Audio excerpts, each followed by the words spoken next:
Hi everyone, and a very warm welcome to the Siemens Mobility podcast, Moving Beyond. I'm your host, Professor Sally Eaves, and in today's episode, we're discussing Mega Project Egypt. And I really believe it's a truly iconic project of its time that will change the infrastructure of Egypt as we know it today and create shared value at scale too. So we'll be exploring just how new railway affects the whole country, its people, and also business and societal impact at the same time. All the technologies that come into play in doing this, the power of partnership, and all the details of the how, the reality of making a project of this scale, scalable and sustainable, a reality at the same time. We're talking about all these key details today. So to do this, without further ado, I'm delighted to be joined by Sara Elkady, who is Head of Customer Service, Middle East and Africa for Siemens Mobility. Welcome to the show, Sara. Thank you. Happy to be here, Sally. Likewise, thank you. And a huge warm welcome to Osama Bishai, who is CEO of Orascom Construction. Welcome, Osama. Thank you, Sally. Thank you. It's great you can join us today. And I'd love to get started by getting a bit more personal, a take from both of you about what this project really means to you. So perhaps, Osama, I could turn that over to you first. Orascom is a major player in the Egyptian market, and we proud ourselves to be involved in projects that really affect and changes the lives of the Egyptians and improves the quality of the infrastructure in Egypt. We believe that that particular project, the high-speed rail, is a transformational project because it creates a different plateau for the transit of the population from east to west, from north to south. So basically, this project has no equal in the country, and I don't see a project that has the same impact on the people when it's complete. It will create a demand that is not even there today. I mean, what you call in business suppressed demand. I think this will create a great opportunity for the mobility of individuals, their ability to move from different places. And also, I think it will have a great impact on the commerce between the different parts of Egypt. So from a professional point of view and a personal point of view, I mean, we are very proud to be part of that project that will have a very, very long-term impact on Egypt. Beautifully put there, Salma. I love that kind of project. I think it's really one without peer of its time. And Sara, I'd love to hear from you as well, our leading woman in tech. What's your take and your personal view on this new project? Yeah, well, first, I completely agree with Osama. I see it going in the same direction. And for me personally, this project ideally combines two things very dear to my heart. So my work and my home country. Ever since my work brought me to Germany, I was always trying to maintain somehow the link to Egypt and the Egyptian market. So, of course, it fills me with great joy and pride to play a significant role in this project. And more so because of how I've seen the country undergoing such an immense development in the last years and also an overall infrastructure transformation. During the last years, the government in Egypt has launched several investment and infrastructure mega projects. And they were all designed to jumpstart the economy. And with this project, it is possible to provide safe, reliable, and sustainable mobility solutions to connect all these development hotspots, which is crucial for its success and also, as Osama mentioned, for boosting the country's development. And lastly, for me on a private note, to be honest, it means for me getting the chance to further discover beautiful Egypt, as I have always wanted before, and especially now during my sometimes short visits to Egypt. I love that. I love that point about rediscovery and everything as well. I think that's fantastic. And what a combination of personal and professional right there. That's a brilliant take from both of you. So maybe let's start from the beginning and look at how a new railway exactly affects a country and the developmental impact it means for the people. We've seen this in other examples in the past year. 200 years ago in Germany, what that led to, for example. I'd love to put that kind of perspective now for 2021 with the example of Egypt. Perhaps first to Osama, what does this mean for Egypt and for the economy? For the economy, this will facilitate business movement from different locations in the country. I would like maybe to take some comparison with Europe. One of the things that is making Europe what it is really the rail network. Basically, anybody in Europe could travel from point A to point B with very efficient rail network. You have also freight transportation. Even students could discover Europe through a rail network. I think this will have the same impact. I mean, Egypt, unfortunately, it's kind of divided into different areas due to the fact that there is inefficient transportation links so far. And I think that the high speed would change that completely by allowing everybody to be able to move efficiently in a very short period of time from different points, and would allow people to move their business or their commerce or to add new customers in different locations. And I think it will have the same impact what an efficient rail network had on Europe, it will be on Egypt. Sara, I'd love to see your take on this one. In effect, I think this new high-speed project would simply change the environment. It changes the way people work, with the example of relocation of work, as Osama mentioned. And essentially, it then changes the way people live as well. I mean, Egypt has a very growing population and thus also a growing economy as well. And that, in effect, will also attract more traffic. And by building this high efficiency rail system for the country, we simply support the Egyptian people with the affordable, clean, and reliable transportation that they need. The country's first high-speed line will also make an important contribution to the overall transformation of the transport system in Egypt, because it would be the first number of huge kilometers of electrified passenger and freight traffic. And if we go a little bit back also in the history, as you said, Sally, then for Egypt, we had the second oldest rail network in the world and the first one in the Arab world. And with this project, we will be also transforming it into a modern, efficient, and safe high-speed rail. And with also the freight transport that's with it, we would also be supporting Egypt in reestablishing it as a regional transportation hub. We could also be opening the doors for commuting to and fro with the neighboring countries as well. And what I would conclude with is how it also now has won the name of Suez Canal on rails, because of simply the connection between the Red Sea and the Mediterranean, and also how it facilitates the commute of both passenger and freight. And this also would have a huge positive impact on the economic growth and also the quality of life of the Egyptians. So a great example. I love that phrase, by the way. I think it's a great example too of being that right hub, multi-level impact, whether it's around the economy more broadly, but specifically aspects like tourism, as you mentioned, education, but also jobs as well. And Osama, I'd love to know a little bit more about the jobs that will be created by implementing this project directly. The high-speed rail, since it's a new infrastructure, so basically it will add new jobs. I mean, we're not really moving jobs from one area to the other. So during the construction, I would say that there will be thousands and thousands of Egyptians working on that, due to the fact that there is some other scope that is done by the Ministry of Transport themselves, which is basically the civil works. So there will be jobs created there. I would imagine at least on every single line, there will be a few thousands there on each project for the civil works. As far as our work is concerned, which is basically the rail and the installations of the systems with Siemens, we will probably be seeing between 2,000 to 3,000 workers and engineers working there, give or take, depending on which part of the project life.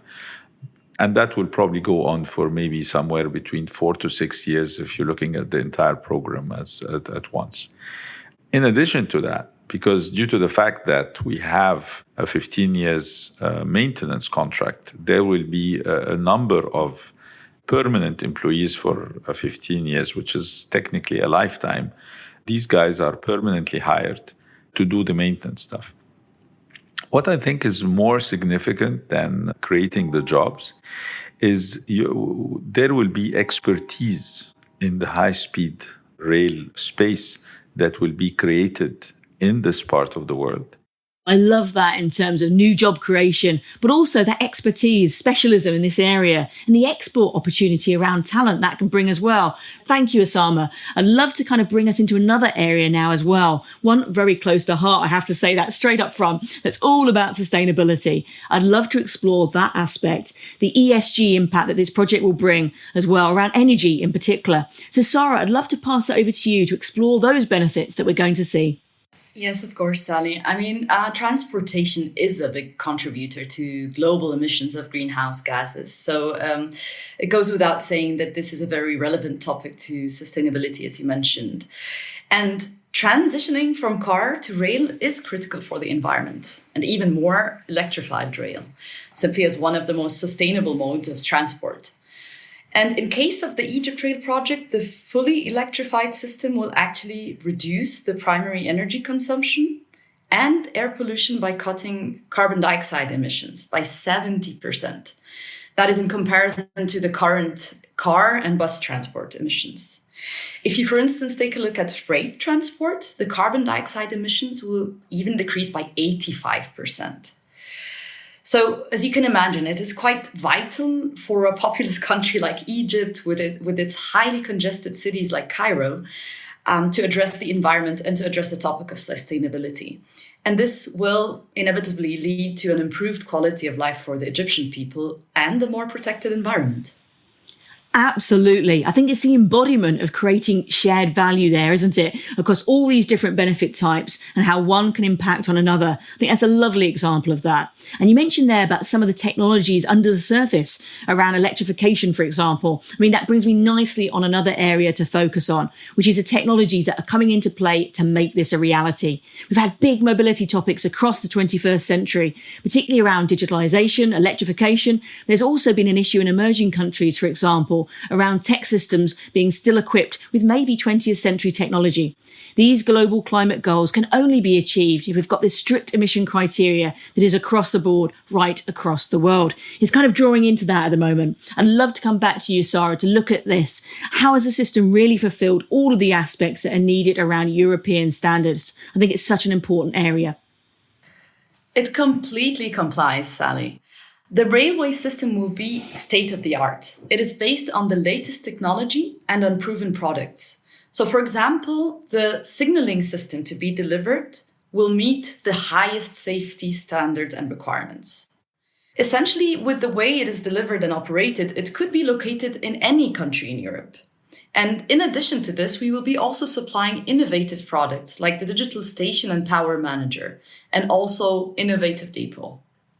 Super, that's great to hear. And thinking on this in a bit more detail now, I'd love to hear more about the specific technologies that Siemens Mobility is supplying to support all of this. Yes, sure. So the rail network is to accommodate for three modalities. One is the high-speed operations, which is to connect capitals and larger urbanization development cities. And for that, Siemens Mobility will supply its Velaro high-speed trains. For the second modality, we have high-capacity commuting regional trains. These are supposed to be stopping more frequently and also allowing for higher passenger flow.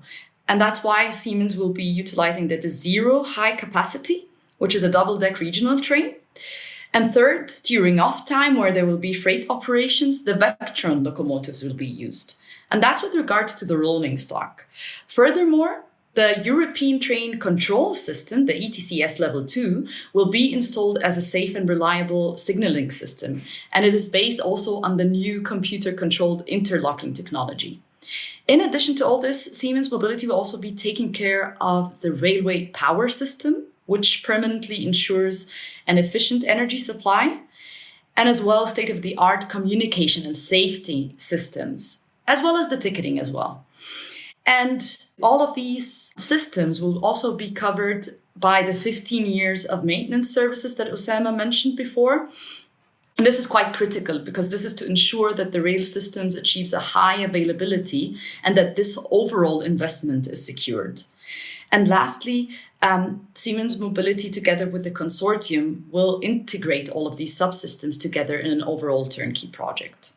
Fantastic. That was a great deep dive. Thank you. And I also saw about the paperless depots as well. So again, increasing that sustainability impact as well. A fantastic range of impacts here. Brilliant.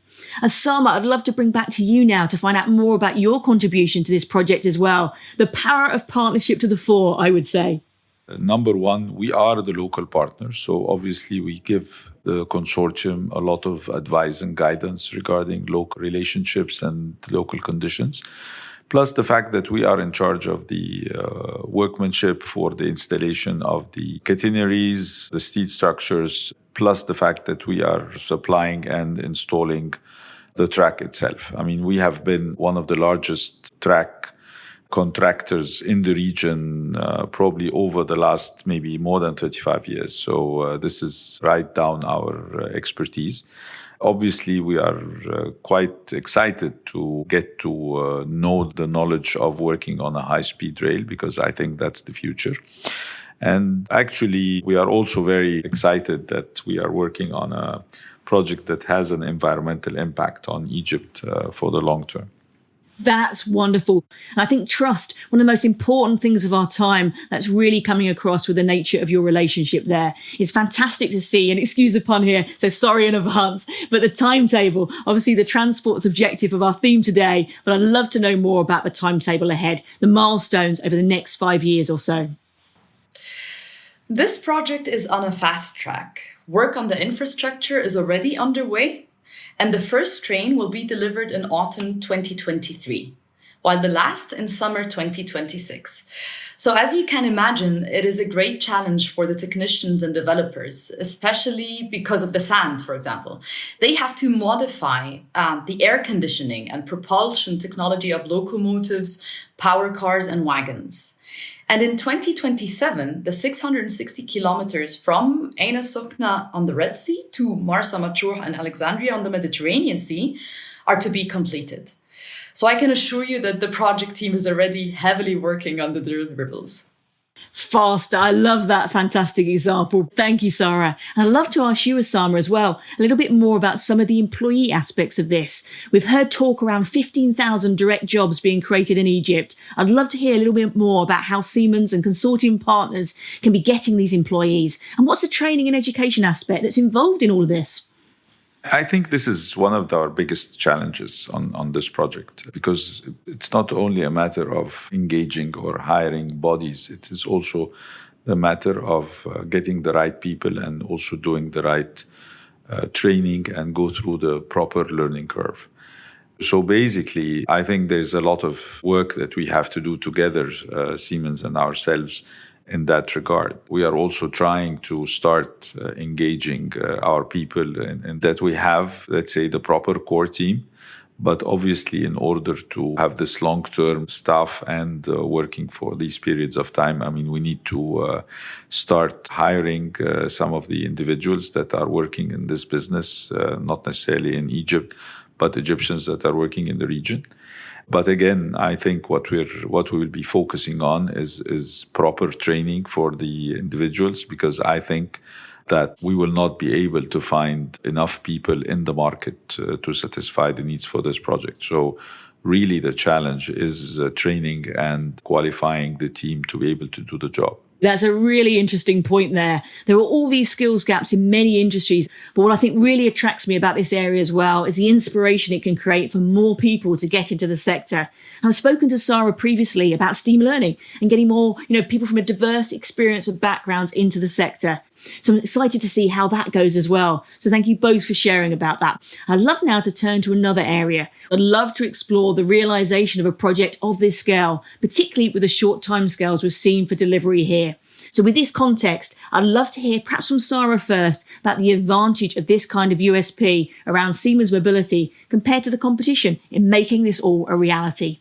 I believe that this has three main reasons. First, the presence in the Egyptian market. Siemens Mobility has been one of the leading companies in the Egyptian transport market since 1960s, and it is already involved in the modernization of the rail infrastructure since then. And the second, like you mentioned, for such a huge turnkey project, it is best to have a single source, a competent single source. And Siemens Mobility doesn't just put a rail system into place and then pull out.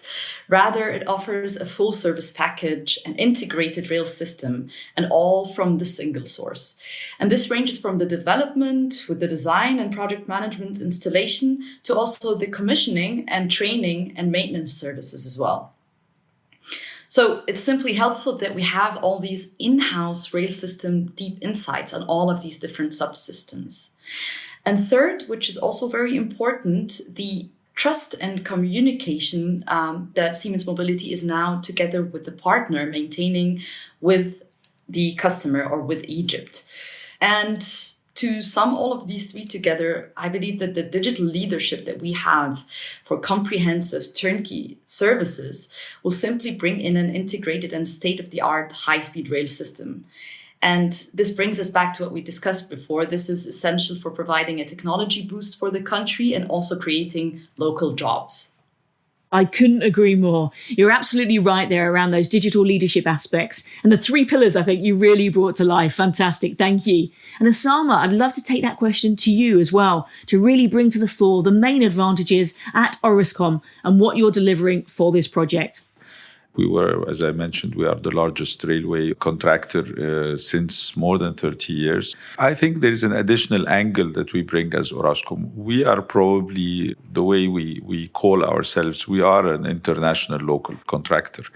We're not only a simple local contractor, we understand the international ways of doing business that makes the relationship between Siemens and Orascom, because they see a partner that not only understands the local scene, but also understands the way that business is managed elsewhere.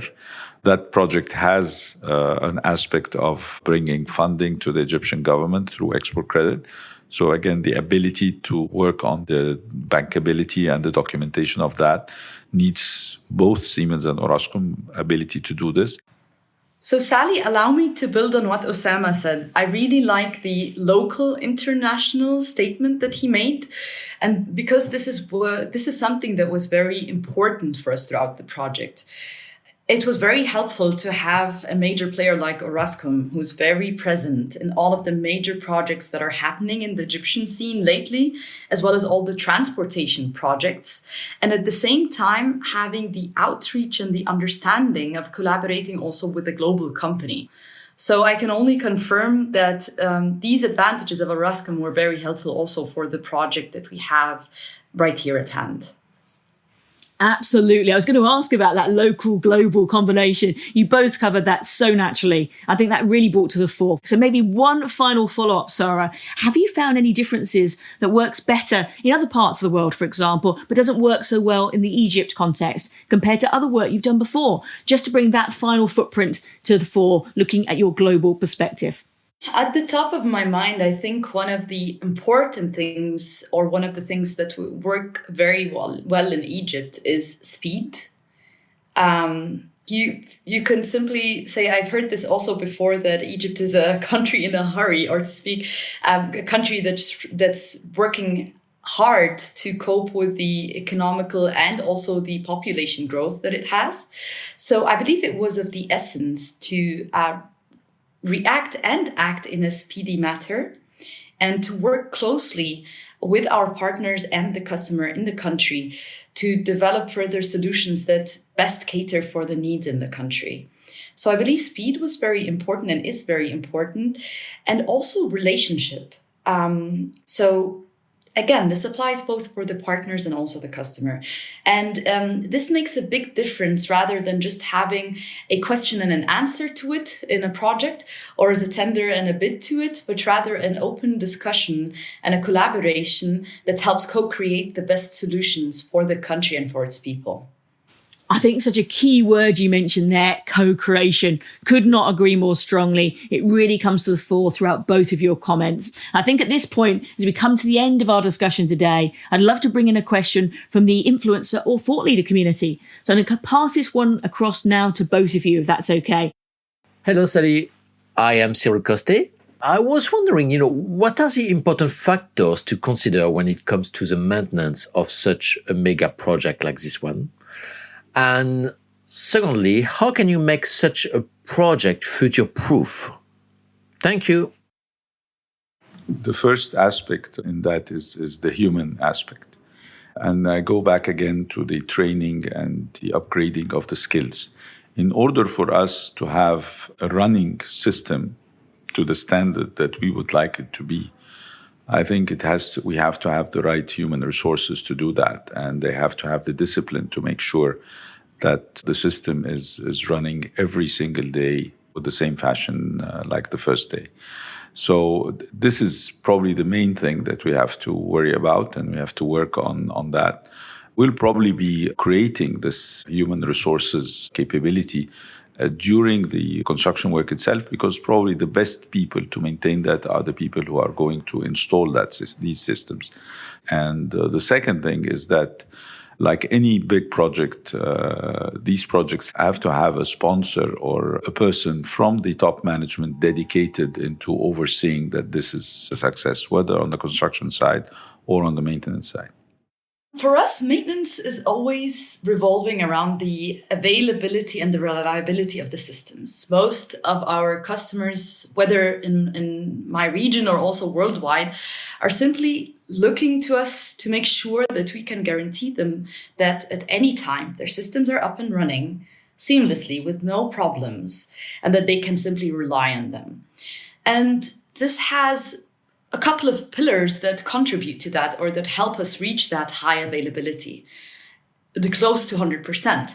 And that is that we're saying the systems themselves. So, and this is the best about the same person, as Osama mentioned, or the same party and entity and company that is building the EPC project itself would be the ones responsible for maintenance. And this ensures that you're using the best equipment, the best technology that would be there for you for over the 15 or even 30 years. And after the technology also, like Osama mentioned, the human part, I mean, we also always in our organization say, customer services business is a people business. If you don't have the right people and the right tools that make sure that they are maintaining your high-tech products, then they're simply, after a small amount of time, no longer usable. So you can imagine, Sally, that we already have the maintenance people working on this project. They're already talking to the ones responsible for the EPC project itself.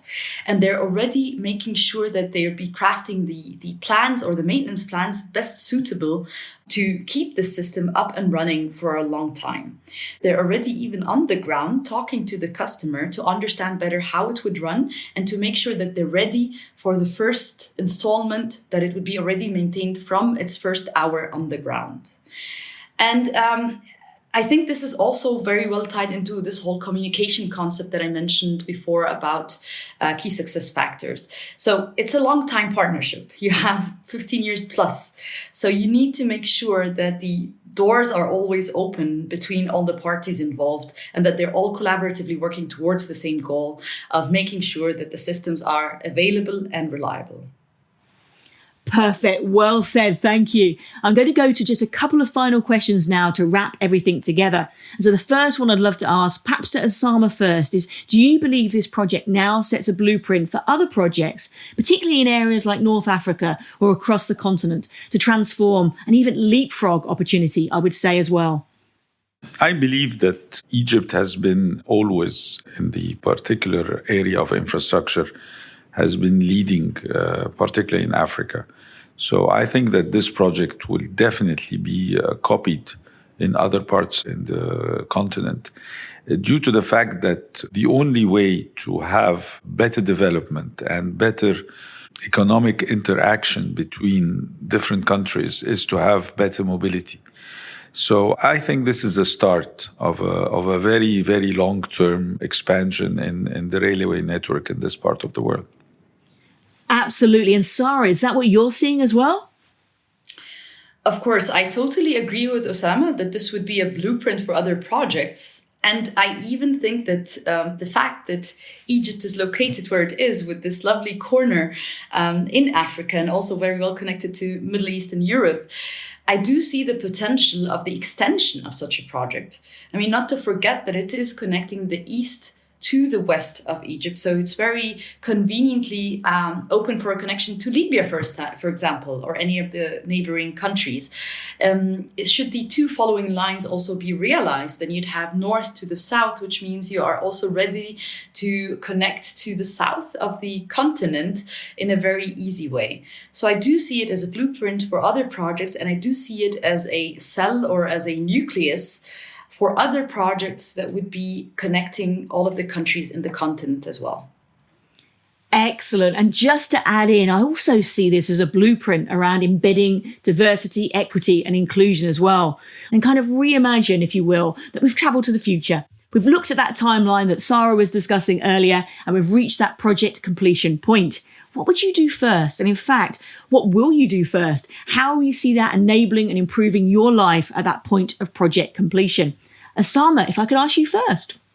Well, I think the first thing I will do is actually try the high-speed train and see if how much time would it take me from the Red Sea coast to the Mediterranean coast. I mean, this will be actually, it's a dream or a wish that a lot of Egyptians have. It's their ability to enjoy the two sides of the seas that they have in a short period of time, because basically, if you go to the Mediterranean, you never try to go to the Red Sea except maybe 10 days later or something like that.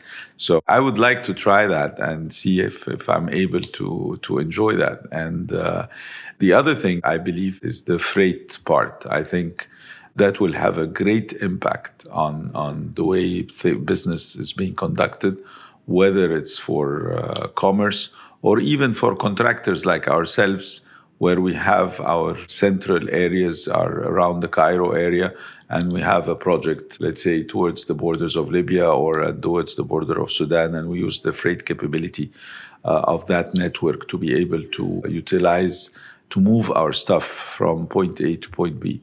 I mean, we're looking forward to that. Thank you for bringing it to life, Osama. And Sara, over to you now for your view ahead of this point of completion. What will you be doing first? So confirming Osama's statement that it is every Egyptian's dream to travel between Red Sea and Mediterranean, I would definitely want to do that. I already even have a bucket list of cities that I still want to discover and explore in our country, actually.